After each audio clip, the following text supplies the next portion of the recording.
ശ്രീമന്നാരായണീയം ദശകം 3 ശ്ലോകം 6. ഭവദ്ഭക്തിസ്താവത് പ്രമുഖമധുരാ ത്വദ്ഗുണരസാത് കിമപി ആരൂഢാ ചേദഖില പരിതാപപ്രശമനീ പുനശ്ചാന്ദേ സ്വാന്തേ വിമല പരിബോധോദയമിളൻ മഹാനന്ദാദ്വൈതം ദിശതി കിമദഃ പ്രാർത്ഥ്യം അപരം. ഭവദ്ഭക്തി താവത് പ്രമുഖമധുരാ ത്വദ്ഗുണരസാത് കിം അഭി ആരൂഢ ചേത് അഖില പരിതാപപ്രശമനീ പുനഃ ച അന്തേ സ്വാന്തേ വിമല പരിബോധോദയമിളൻ മഹാ ആനന്ദ അദ്വൈതം ദിശതി കിം അധഃ പ്രാർത്ഥ്യം അപരം. അർത്ഥം: മേൽപ്പത്തൂര് ഈ ഒരു ശ്ലോകത്തിലൂടെ ഭക്തിയുടെ ആ മാഹാത്മ്യത്തെ ഒന്നുകൂടി ബലപ്പെടുത്തി പറയുകയാണ് ഇവിടെ.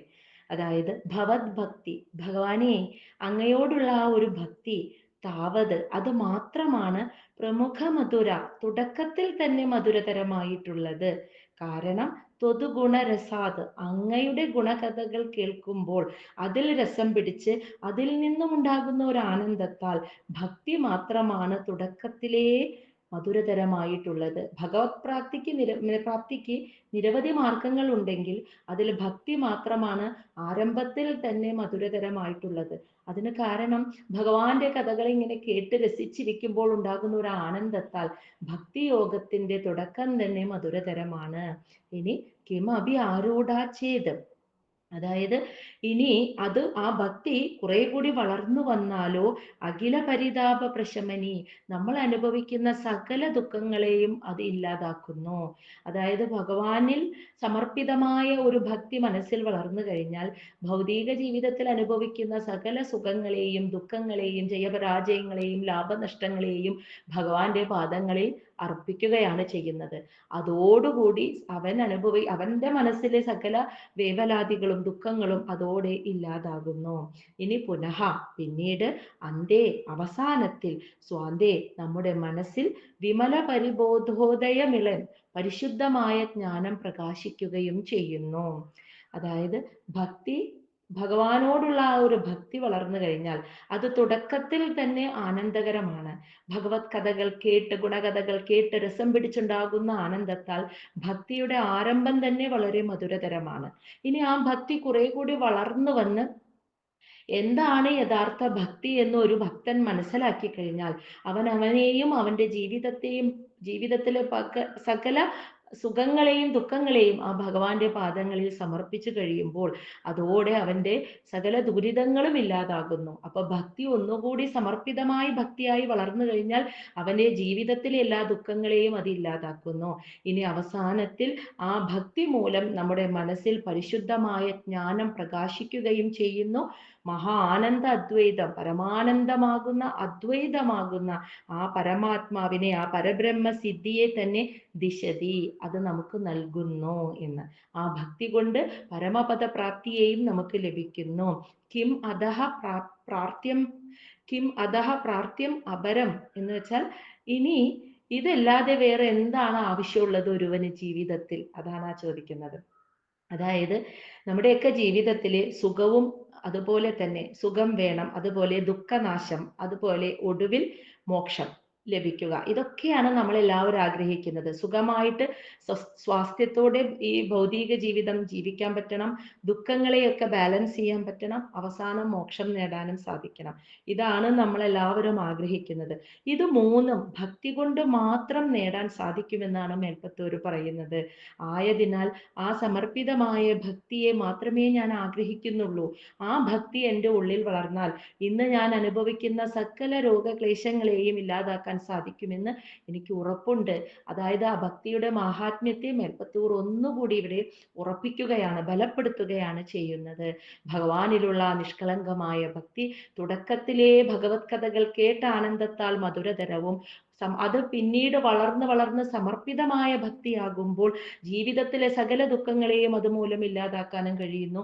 പതുക്കെ പതുക്കെ അവസാനത്തിൽ അത് ആ ഭക്തി മൂലം മനസ്സിൽ പരമമായ ജ്ഞാനം പ്രകാശിക്കുകയും ആ പരമാത്മാവിനെ തന്നെ പ്രാപിക്കാൻ സാധിക്കുകയും ചെയ്യുന്നു. ഇതല്ലാതെ ഒരുവന് ജീവിതത്തിൽ മറ്റെന്താണ് ആവശ്യമെന്ന് മേൽപ്പത്തൂര് ചോദിക്കുകയാണ് ഈ ഒരു ശ്ലോകത്തില്.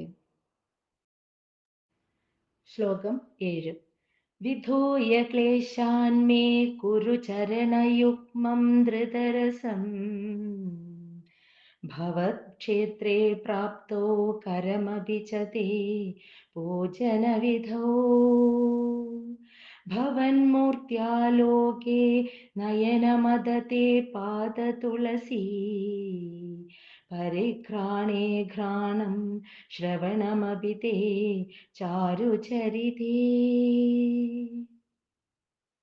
വിധൂയ ക്ലേശാൻ മേ കുരു ചരണയുഗ്മം ധൃതരസം ഭവക്ഷേത്രപ്രാപ്തൗ കരം അഭി ച തേ പൂജനവിധൗ ഭവന്മൂർത്യാലോകേ നയന അധ തേ പാദതുളസി പരിഘ്രാണേ ഘ്രാണം ശ്രവണം അപി തേ ചാരുചരിതേ. അതായത് എൻ്റെ ഈ രോഗക്ലേശങ്ങളെല്ലാം അകറ്റിയിട്ട് എൻ്റെ കർമ്മേന്ദ്രിയങ്ങൾക്കും ജ്ഞാനേന്ദ്രിയങ്ങൾക്കും ഭഗവാനെ ഭജിക്കുന്നതിൽ താല്പര്യമുണ്ടാക്കി തരണേ എന്ന് പ്രാർത്ഥിക്കുകയാണ് മേൽപ്പത്തൂര്. അതാണ് വിധൂയ ക്ലേശാൻ മേ, എൻ്റെ ഈ രോഗങ്ങളൊക്കെ മാറ്റിയിട്ട് എൻ്റെ ചരണം പാദങ്ങൾക്ക് കാലുകൾക്ക് യുഗ്മം നിന്തിരുവടിയുടെ ഭഗവാനെ അവിടത്തെ ഭവക്ഷേത്രപ്രാപ്തവും അവിടത്തെ നിന്തിരുവടിയുടെ ക്ഷേത്രത്തിൽ എൻ്റെ കാലുകൾക്ക് വന്നെത്താൻ കഴിയണം. ഇനി കരമപീച്ച തേ പൂജന വിധോ, എൻ്റെ കൈകൾക്ക് അങ്ങയെ പൂജിക്കാൻ കഴിയണം ഭഗവാനെ. അതായത് ആ കൈകാലുകൾക്കൊക്കെ അങ്ങയെ പൂജിക്കാൻ കഴിയണേ എന്നാണ് പറയുന്നത്. എൻ്റെ ഈ രോഗങ്ങളൊക്കെ മാറ്റിയിട്ട് എൻ്റെ പാദങ്ങൾക്ക് അങ്ങിരിക്കുന്നിടമായ ആ ക്ഷേത്രത്തിലേക്ക് വരാൻ സാധിക്കണം. എൻ്റെ കൈകൾക്ക് നിന്തിരുവടിയെ പൂജിക്കാൻ കഴിയണേ. ഇനി ഭവൻ മൂർത്തിയാലോകേ നയന എന്ന് വെച്ചാൽ എൻ്റെ കണ്ണുകൾക്ക് നിന്തിരുവടിയുടെ തിരുവുടൽ കാണാൻ കഴിയണേ. ഇനി അത് മാത്രമല്ല, തേ പാദ തുളസി, അവിടുത്തെ പാദങ്ങളിൽ വീണ് കിടക്കുന്ന തുളസീ ദളങ്ങളുടെ പരിഘ്രാണേ ഘ്രാണം, ആ പരിമളം ആസ്വദിക്കുവാൻ എൻ്റെ മൂക്കിന് കഴിയണേ.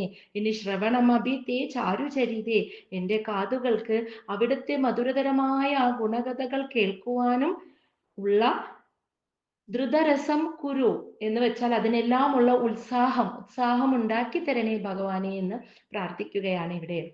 അപ്പോൾ എൻ്റെ രോഗങ്ങളൊക്കെ മാറ്റിയിട്ട് എൻ്റെ കാലുകൾക്ക് നിന്തിരുവടിയുടെ ക്ഷേത്രത്തിലെത്താനും എൻ്റെ കൈകൾക്ക് അവിടത്തെ പൂജിക്കാനും എൻ്റെ കണ്ണുകൾക്ക് അവിടത്തെ തിരുവുടൽ കാണുവാനും അവിടുത്തെ പാദങ്ങളിൽ വീണ് കിടക്കുന്ന തുളസീദളങ്ങളുടെ പരിമളം ആസ്വദിക്കാൻ എൻ്റെ മൂക്കുകൾക്കും സാധിക്കണേ. അതുപോലെ എൻ്റെ കാതുകൾക്ക് അവിടുത്തെ മധുരതരമായ ആ ഗുണകഥകൾ കേൾക്കാനുമുള്ള ഉത്സാഹമുണ്ടാക്കി തരണേ ഭഗവാനെ എന്നുള്ള ഒരു പ്രാർത്ഥനയാണ് ഈ ഒരു ശ്ലോകത്തിലൂടെ മേൽപ്പത്തൂർ ഭഗവാനോട് പറയുന്നത്. ശ്ലോകം 8. പ്രഭൂതാദിവ്യാധി പ്രസഭജലിതേ മാമകഹൃതി തുദീയം തദ്രൂപം പരമരസചിദ്രൂപം ഉദീയാ ഉദഞ്ചത് രോമാഞ്ചോ ഗളിതബഹുഹർഷാശ്രുനിവഹോ യദാ വിസ്മര്യാസം ദുരുപശമപീഡാ പരിഭവാൻ. പ്രഭൂത ആദിവ്യാധി പ്രസഭചലിതേ മാമകഹൃതി തുദീയം തദ്രൂപം പരമരസചിദ്രൂപം ഉദീയാത് ഉദഞ്ചത് രോമാഞ്ചഃ ഗളിതബഹുഹർഷാശ്രുനിവഹഃ യദാ വിസ്മര്യാസം ദുരുപശമപീഡാ പരിഭവാൻ. അതായത് ഉള്ളിൽ ഭഗവാന്റെ ആ സാന്ദ്രാനന്ദ അവബോധാത്മകമായ ഭഗവാന്റെ ആ രൂപം തെളിഞ്ഞു വിളങ്ങണം. അങ്ങനെ സംഭവിച്ചാൽ എൻ്റെ എല്ലാ ദുഃഖങ്ങളും അതോടെ ഇല്ലാതാകുമെന്നൊരു പ്രാർത്ഥന മേൽപ്പത്തൂർ ഭഗവാന്റെ പാദങ്ങളിൽ സമർപ്പിക്കുകയാണ്. അതാണ് ഈ ശ്ലോകത്തിന്റെ ഭാവം. അതായത് പ്രബോധാദിവ്യാധി, പ്രസഭചലിതേ മാമക ഹൃതി എന്ന് വെച്ചാൽ എൻ്റെ പ്രബോധ ആദിവ്യാധി എന്ന് വെച്ചാൽ വളരെയേറെ മനോദുഃഖങ്ങൾ കൊണ്ടും രോഗങ്ങൾ കൊണ്ടും പ്രസഭചലിതേ ഇളകി മറിഞ്ഞുകൊണ്ടിരിക്കുകയാണ് മാമക ഹൃതി, ഇപ്പോ എൻ്റെ ഹൃദയം എന്ന് മേൽപ്പത്തൂർ പറയുകയാണ്. ഇപ്പൊ എൻ്റെ മനസ്സ് വളരെയേറെ മനോദുഃഖം കൊണ്ടും രോഗങ്ങൾ കൊണ്ടും, അപ്പൊ ഈ രോഗത്തിന്റെ വേദന, അതുമൂലം ഉണ്ടാകുന്ന മനസ്സിന്റെ ദുഃഖം, ഇവ കൊണ്ട് ഇളകി മറിഞ്ഞുകൊണ്ടിരിക്കുകയാണ് എൻ്റെ മനസ്സ് ഇപ്പോൾ. അവിടെ ത്വതീയം അവിടെ ത്വതുരൂപം പരമരസ ചിദ്രൂപം, പരമാനന്ദ നിർഭരമായ ഭഗവാനെ നിന്തിരുവടിയുടെ ആ രൂപം ഉണ്ടല്ലോ, ജ്ഞാനസ്വരൂപനായ ഭഗവാന്റെ ഗുരുവായൂരപ്പന്റെ രൂപം, ആ ഭഗവാൻ എടുത്ത ഗുരുവായൂരപ്പന്റെ രൂപം എൻ്റെ മനസ്സിൽ തെളിഞ്ഞു വിളങ്ങണമേ, ഉദീയാത്ത് തെളിഞ്ഞു വിളങ്ങണമേ എന്നൊരു പ്രാർത്ഥനയാണ് അവിടെ. അങ്ങനെ സംഭവിച്ചാൽ ഉദഞ്ചത് രോമാഞ്ചഹ, എൻ്റെ ശരീരമാകെ ആ ഭക്തിയുടെ പാരമ്യത്തിൽ എത്തുമ്പോൾ ഉണ്ടാകുന്ന രോമാഞ്ചം എൻ്റെ ശരീരമാകെ ഉണ്ടാകുന്നു. ഗളിത ബഹുഹർഷ അശ്രുനിവഹ, ആനന്ദ കണ്ണീർ ഇങ്ങനെ ധാരധാരയായി ഒഴുകിക്കൊണ്ടും ദുരുപശമ പീഡാ പരിഭവാൻ, അടങ്ങാത്ത ഞാൻ ഇപ്പോൾ അനുഭവിക്കുന്ന അടങ്ങാത്ത രോഗ വേദനകളെയെല്ലാം യഥാവിസ്മര്യാസം ഞാൻ മറന്നു പോകണമേ. അതാണ് മേൽപ്പത്തൂരുടെ ഒരു പ്രാർത്ഥനയാണ് ഇവിടെ പറയുന്നത്. ഇപ്പോ ശരീരത്തിന്റെ ഈ വേദന, രോഗം കൊണ്ടുണ്ടാകുന്ന വേദന, അതുമൂലമുണ്ടാകുന്ന ആദി മനോദുഃഖം, ഇവയാൽ എൻ്റെ മനസ്സ് ആകെ കലങ്ങി മറിഞ്ഞു കിടക്കുകയാണ്. ആ സ്ഥാനത്ത് എൻ്റെ മനസ്സിൽ ഭഗവാനെ, ആ പരമാനന്ദ രസാർദ്രമായ അങ്ങയുടെ ആ രൂപം ഉണ്ടല്ലോ, ഗുരുവായൂരപ്പന്റെ രൂപം, ആ രൂപം എൻ്റെ മനസ്സിൽ അങ്ങ് പ്രകാശിക്കണേ. അപ്പോൾ അങ്ങയുടെ രൂപം എൻ്റെ മനസ്സിൽ പ്രകാശിക്കുമ്പോൾ എൻ്റെ ശരീരം ആ ഭക്തി കൊണ്ട്, ആ ആനന്ദം കൊണ്ട് ശരീരമാകെ രോമാഞ്ചമുണ്ടാവുകയും ആനന്ദ കണ്ണിൽ നിന്നും ധാരധാരയായി ഇങ്ങനെ ഒഴുകി വരികയും അതിലൂടെ ഞാൻ അനുഭവിക്കുന്ന സകല രോഗപീഠകളെയും എനിക്ക് മറക്കാനും സാധിക്കണേ എന്ന് പറയുകയാണ് മേൽപ്പത്തൂര്. അതായത് സൂര്യൻ ഉദിച്ചു കഴിഞ്ഞാൽ അന്ധകാരം അപ്രത്യക്ഷമാകും, ഇരുട്ട് അപ്രത്യക്ഷമാകുന്നത് പോലെ ജ്ഞാനസ്വരൂപനായ ഭഗവാൻ സ്വീകരിച്ച ഗുരുവായൂരപ്പന്റെ രൂപം, ആ ഭഗവാൻ സാധാരണക്കാരായ നമ്മുടെയൊക്കെ മനസ്സിലെ ജ്ഞാനമാകുന്ന ഭഗവാൻ നമ്മുടെയൊക്കെ മനസ്സിൽ പരിമിതമായതിനാൽ നമുക്ക് ആ ഭഗവാനെ ഒരു രൂപത്തിൽ ഭക്തിയോടെ പ്രാർത്ഥിക്കാനായിട്ട് സ്വീകരിച്ചതാണ് ഗുരുവായൂരപ്പന്റെ രൂപം.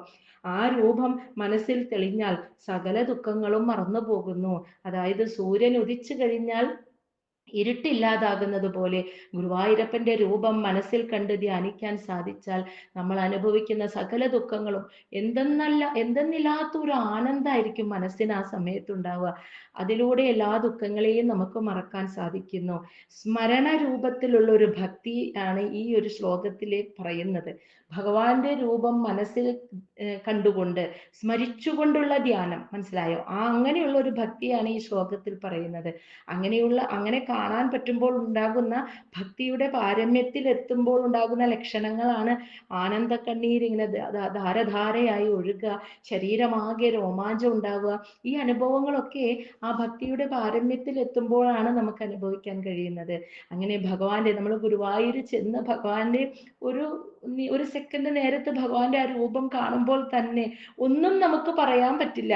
ഒരുപാട് കാര്യങ്ങൾ ഭഗവാനോട് പറയണമെന്നൊക്കെ ആഗ്രഹിച്ച് ഇവിടുന്ന് എല്ലാവരും ചെല്ലും. പക്ഷേ ഗുരുവായൂർ എത്തിക്കഴിഞ്ഞാൽ ഭഗവാനെ ഒന്ന് കാണുമ്പോൾ ഒന്നും പറയാൻ പറ്റാത്ത രീതിയിൽ നമ്മളെ തൊണ്ടയൊക്കെ ഇടറിപ്പോകുന്നു. അത്രമാത്രം ആനന്ദം, എന്തെന്നില്ലാത്തൊരു പ്രത്യേക ആനന്ദവും ഒരു കണ്ണുനീരും ധാരധാരയായ ആളുകളിൽ നിന്ന് വരുന്നത് നമുക്ക് കാണാം. അത് ആ ഭക്തിയുടെ പാരമ്യത്തിൽ എത്തുമ്പോഴുണ്ടാകുന്ന ലക്ഷണങ്ങളാണ്. അതാണ് ഇവിടെ മേൽപ്പത്തൂരും ഭഗവാനോട് പ്രാർത്ഥിക്കുന്നത്. രോഗചിന്തയും മനസ്സിന്റെ സങ്കടങ്ങളും ഇതൊക്കെ മാറ്റിയിട്ട് മനസ്സ് മുഴുവൻ ഗുരുവായൂരപ്പന്റെ രൂപം കണ്ടുകൊണ്ട് ധ്യാനിക്കാൻ പറ്റിയാൽ, സൂര്യൻ ഉദിച്ചാൽ ഇരുട്ട് പോകുന്നത് പോലെ ഭഗവാന്റെ രൂപം, ജ്ഞാനസ്വരൂപനായ ഭഗവാന്റെ രൂപം ഉള്ളിൽ തെളിഞ്ഞാൽ സകല ദുഃഖങ്ങളും അതോടുകൂടി ഇല്ലാതായി പോകുന്നു. അങ്ങനെ ആ ഒരു രൂപം, ഭഗവാന്റെ രൂപം എൻ്റെ ഉള്ളിൽ പ്രകാശിക്കാൻ എന്നോട് കരുണയുണ്ടാകണേ. അതാണ് മേൽപ്പത്തൂര് ഭഗവാനോട് പ്രാർത്ഥിക്കുന്നത്. ശ്ലോകം 9. മരുത്ഗേഹാധീശ ത്വയി ഖലു പരാഞ്ജോപി സുഖിനോ ഭവത്സ്നേഹി സോഹം സുബഹുപരിതപ്യേ ച കിമിദം. അകീർത്തിസ്തേ മാ അഭൂദ്വരദ ഗതഭാരം പ്രശമയൻ ഭവദ്ഭക്തോത്തംസം ഝടിതി കുരു മാം കംസദമനാ. മരുത്ഗേഹാദീശ ത്വയി ഖലു പരാഞ്ജഃ അഭി സുഖിനോ ഭവത് സ്നേഹി സഹ അഹം സുബഹുപരിതപ്യേ ച കിം ഇദം അകീർത്തിഃ തേ മാ അഭൂത് വരദ ഗതഭാരം പ്രശമയൻ ഭവദ്ഭക്തോത്തംസം ഝടിതി കുരു മാം കംസദമന.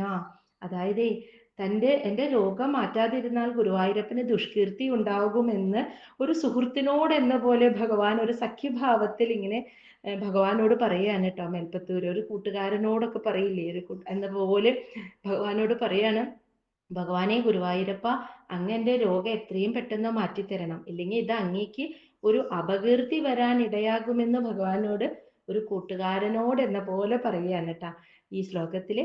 മരുദ്ഗേകാദീശ, അല്ലയോ ഗുരുവായൂരപ്പ, ത്വയി പരാഞ്ജഹ അഭി, അങ്ങയിൽ ഒരു താല്പര്യവും ഭക്തിയും ഇല്ലാത്തവർ പോലും സുഖിനഹ ഖലു, വളരെ സുഖമായിട്ടാണ് ഈ ലോകത്ത് ജീവിക്കുന്നത്. ഭവത് സ്നേഹി സഹ അഹം, എന്നാലോ അവിടുത്തെ ഭക്തനായ ഭവത് സ്നേഹി സഹ അഹം, അങ്ങനെയുള്ള ഞാനാകട്ടെ സുബഹുപരിതപ്യേ, വളരെയേറെ ദുഃഖങ്ങൾ അനുഭവിക്കുന്നു. ച കിം ഇതം, ഇത് എന്താണ് ഗുരുവായൂരപ്പ? അപ്പൊ അങ്ങനെ ചോദിക്കുകയാണ്. അങ്ങയിൽ ഒരു ഭക്തിയും ഇല്ലാത്ത, ഭക്തിഭാവമില്ലാത്ത, ഭൗതിക സുഖങ്ങളിൽ മുഴുകി ജീവിക്കുന്നവർ ഈ ലോകത്ത് സുഖമായിട്ട് ജീവിക്കുന്നു. പക്ഷേ അങ്ങയെ ഒരുപാട് സ്നേഹിക്കുന്ന അങ്ങയുടെ പരമഭക്തനായ ഞാനാകട്ടെ വളരെയേറെ ക്ലേശങ്ങൾ അനുഭവിക്കുന്നു. ഇത് എന്താണ്? എന്നിട്ട് പറയാണ്, തേ അങ്ങേക്ക് അകീർത്തി മാ അഭൂത്, ഭഗവാനെ അങ്ങേക്ക് ഒരു ദുഷ്കീർത്തി വരാൻ ഇത് ഇടയാകരുത്. മാ അഭൂത് എന്ന് വെച്ചാൽ ഉണ്ടാകാൻ ഇടവരരുത്, ഇത് അങ്ങേക്കൊരു ദുഷ്കീർത്തിയാകാൻ ഇടവരരുത്.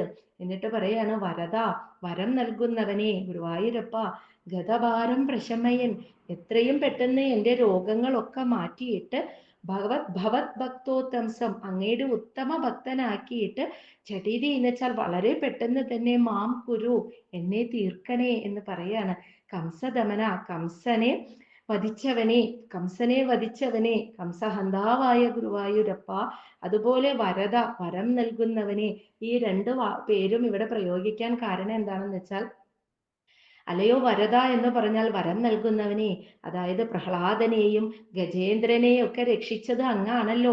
അവരെയൊക്കെ വരം നൽകി രക്ഷിച്ച അങ്ങേക്ക് എന്നെയും രക്ഷിക്കാൻ കഴിയും.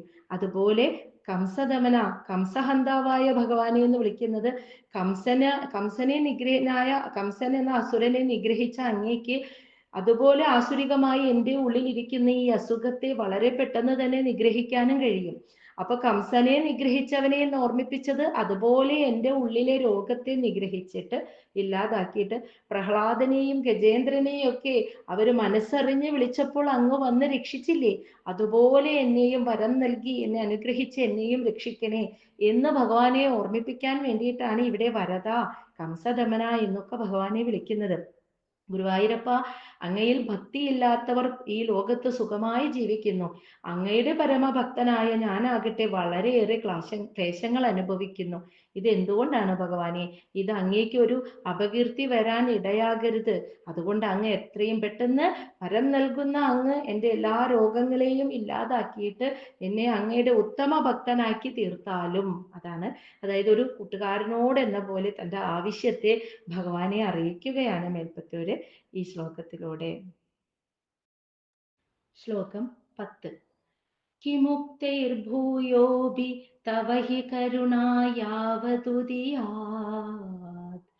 അഹം താവദ്ദേവാ പ്രഹിത വിവിധാർത്ഥ പ്രലപിതഃ പുരാ ക്ലുപ്തേ പാദേ വരദ തവ നേഷ്യാമി ദിവസാൻ യഥാ ശക്തി വ്യക്തം നദി നുദി നിഷേവാ വിരചയൻ. കിം ഉക്തൈഹി ഭൂയോഭിഹി തവ ഹി കരുണ യാവത് ഉദിയാത് അഹം താവത് ദേവാ പ്രഹിത വിവിധാർത്ഥ പ്രലപിതഃ പുരഃ ക്ലുപ്തേ പാദേ വരദ തവ നേഷ്യാമി ദിവസാൻ യഥാശക്തി വ്യക്തം നദി നുതി നിഷേവ വിരജയൻ. അതായത് ഭഗവാന്റെ കരുണയുണ്ടാകുന്നത് വരെ, തൻ്റെ ഈ രോഗം നിശേഷം മാറുന്നത് വരെ ശക്തിക്കൊത്ത വിധത്തിൽ ഇവിടെ ഈ ക്ഷേത്രത്തിൽ താമസിച്ച് ഭഗവത് ഭജനം തുടരുവാൻ താൻ തീർച്ചപ്പെടുത്തിയിരിക്കുന്നു എന്ന് മേൽപ്പത്തൂര് ഭഗവാനെ അറിയിക്കുകയാണ് ഈ ശ്ലോകത്തിന്റെ ഭാവം. അതാണ് ഇവിടെ പറയുന്നത്. കിം ഉക്തൈർ ഭൂയോബി, അതായത് ഇനി കൂടുതൽ പറയുന്നത് എന്തിന്? ഇപ്പൊ ഇത്രയൊക്കെ ഭഗവാനോട് പറഞ്ഞു, ആ ഭക്തിയുടെ പ്രാധാന്യം മഹത്വം ഒക്കെ അറിയിച്ചിട്ട് അതുപോലൊരു ഭക്തി തൻ്റെ ഉള്ളിൽ ഉണ്ടാവണേ എന്ന് ഭഗവാനോട് പറഞ്ഞു. അതാണ് പറയുന്നത് കിം ഉക്തൈർ ഭൂയോബി, ഇനി കൂടുതൽ പറയുന്നത് എന്തിന്? തവഹി കരുണ, അതായത് ഭക്താഭിഷ്ടങ്ങൾ നൽകുന്ന ഭഗവാനെ, യാവത് ഉദിയാത്ത് എന്ന് പറഞ്ഞാൽ അവിടുത്തെ കരുണയുണ്ടാകണേ, നിന്തിരുവടിയുടെ കരുണയുണ്ടാകുന്നത് വരെ, യാവത് ഉദിയാത്ത് താവത്, യാവത് ഉദിയാത്ത് എന്ന് വെച്ചാൽ അവിടുത്തെ കരുണയുണ്ടാകുന്നത്, താവത് എന്ന് വെച്ചാൽ അതുവരെ, അഹം ഞാൻ, ദേവാ അല്ലയോ ഭഗവാനെ, പ്രഹിത വിവിധാർത്ഥ പ്രലപിത, ഇങ്ങനെയുള്ള പല വിധത്തിലുള്ള ആവലാതി പറയലുകളെല്ലാം നിർത്തിയിരിക്കുന്നു എന്ന്. അപ്പൊ ഇത്ര നേരം ഭഗവാനോട് ഓരോ ആവലാതി പറയുകയായിരുന്നു മേൽപ്പത്തൂര്. ഒരു കൂട്ടുകാരനോട് പറയണ പോലെയൊക്കെ ഭഗവാനോട് പറഞ്ഞു. എന്നിട്ട് പറയാണ് ഇനി കൂടുതൽ പറയുന്നത് എന്തിനാ? ഭക്താഭിഷ്ടങ്ങൾ നൽകുന്ന ഗുരുവായൂരപ്പ, അങ്ങയുടെ കരുണയുണ്ടാകുന്നത് വരെ അല്ലയോ ദേവാ ഞാൻ ഇങ്ങനെ പല വിധത്തിലുള്ള ആവലാതി പറയലുകളൊക്കെ നിർത്തി, അതൊക്കെ ഉപേക്ഷിച്ചു. എന്നിട്ട് വരദ, വരം നൽകുന്ന ഭഗവാനെ, തവ അവിടത്തെ, പുരാ ക്ലപ്തേ പാതേ, പുരാന്ന് വെച്ചാൽ എൻ്റെ മുന്നിലുള്ള തവ അവിടത്തെ ആ നിന്തിരുവടിയുടെ ആ പാദങ്ങളെ യഥാശക്തി നദി നുതി എന്ന് വെച്ചാൽ കഴിവ് പോലെ നമസ്കരിച്ചും സ്തുതിച്ചും നിഷേവ വിരജയൻ എന്നിവ ചെയ്തുകൊണ്ട്, അപ്പൊ ശക്തിക്കൊത്ത വിധത്തിൽ ഭഗവാന്റെ തൃപ്പാദങ്ങളെ നമസ്കരിച്ചും സ്തുതിച്ച് ഭജന ചെയ്ത് എന്നിവയൊക്കെ ചെയ്തുകൊണ്ട് ദിവസാൻ നേഷ്യാമി വ്യക്തം, ദിവസങ്ങളെ കഴിച്ചു കൂട്ടും. വ്യക്തം എന്ന് വെച്ചാൽ ഇത് തീർച്ചയാണ് എന്ന് ഭഗവാനോട് പറയുകയാണ്. അതായത് ഗജേന്ദ്രനെ രക്ഷിച്ച പോലെ, മുതലയുടെ കടിയേറ്റ് വേദനിച്ച് കരയുന്ന ഗജേന്ദ്രനെ രക്ഷിച്ചതുപോലെ, അതുപോലെ പ്രഹ്ലാദനെ രക്ഷിച്ചതുപോലെയൊക്കെ ഭഗവാൻ എന്നെയും രക്ഷിക്കണം, എന്നെ അനുഗ്രഹിക്കണം, എനിക്ക് വരം നൽകണം. അതിനായിട്ട് മറ്റൊന്നുമില്ല, മറ്റാരും ശരണം പ്രാപിക്കാനില്ലാതെ ഭഗവാന്റെ തൃപ്പാദങ്ങളെ ശരണം പ്രാപിച്ച് ഇനിയുള്ള ദിവസം ഈ വേവലാതി പറയലൊക്കെ നിർത്തിയിട്ട് ഭഗവാന്റെ തൃപ്പാദങ്ങളെ ശരണം പ്രാപിച്ച് ഭഗവാനെ നമസ്കരിച്ചും സ്തുതിച്ചും തുടർന്നുള്ള ദിവസങ്ങൾ ഞാൻ ഇവിടെ ഈ ക്ഷേത്രത്തിൽ തന്നെ കഴിച്ചുകൂട്ടും. ഇത് തീർച്ചയാണ്. എൻ്റെ രോഗം നിശേഷം മാറുന്നത് വരെ ഞാൻ ഇങ്ങനെ തന്നെ ചെയ്യും, ഭഗവാന്റെ കരുണ ഉണ്ടാകുന്നത് വരെ ചെയ്യുമെന്ന് മേൽപ്പത്തൂർ ഭഗവാനെ അറിയിക്കുകയാണ്. അതുവരെയുള്ള ആവലാദികളും സങ്കടങ്ങളും ഒക്കെ ഭഗവാനോട് പറഞ്ഞു കഴിഞ്ഞു. ഇനി കൂടുതലായിട്ടൊന്നും പറയാനില്ല ഭഗവാനെ. അവിടുത്തെ കരുണ, അഭിഷ്ടങ്ങൾ, ഭക്തന്മാരുടെ ആഗ്രഹങ്ങൾ സാധിച്ചു നൽകുന്നവനാണ് അങ്ങ്. അതുകൊണ്ട് അവിടുത്തെ കരുണയുണ്ടാകുന്നത് വരെ ഇനി അങ്ങയോട് ആവലാതി പറയലുകളൊക്കെ നിർത്തിയിട്ട് അവിടുത്തെ എൻ്റെ മുന്നിൽ വിളങ്ങുന്ന അവിടുത്തെ തൃപ്പാദങ്ങളിൽ പൂർണ്ണ ശരണാഗതി അടഞ്ഞ് ആ പാദങ്ങളെ നമസ്കരിച്ചും സ്തുതിച്ചും ഭജിച്ചും തുടർന്നുള്ള ദിവസം ശക്തിക്കൊത്ത വിധത്തിൽ ചെയ്ത് തുടർന്നുള്ള ദിവസം ഈ ക്ഷേത്രത്തിൽ തന്നെ രോഗം പൂർണ്ണമായി മാറുന്നത് വരെ ഈ ക്ഷേത്രത്തിൽ തന്നെ കഴിച്ചുകൂട്ടാൻ താൻ തീർച്ചപ്പെടുത്തിയിരിക്കുന്നു എന്ന് ഭഗവാനെ അറിയിക്കുകയാണ് മേൽപ്പത്തൂര്. അങ്ങനെ ഭക്തിയുടെ മാഹാത്മ്യം, ഭക്തി പ്രാർത്ഥനയെല്ലാം പറഞ്ഞ് ഈ ഒരു മൂന്നാമത്തെ ദശകം ഇവിടെ അവസാനിക്കുകയാണ്.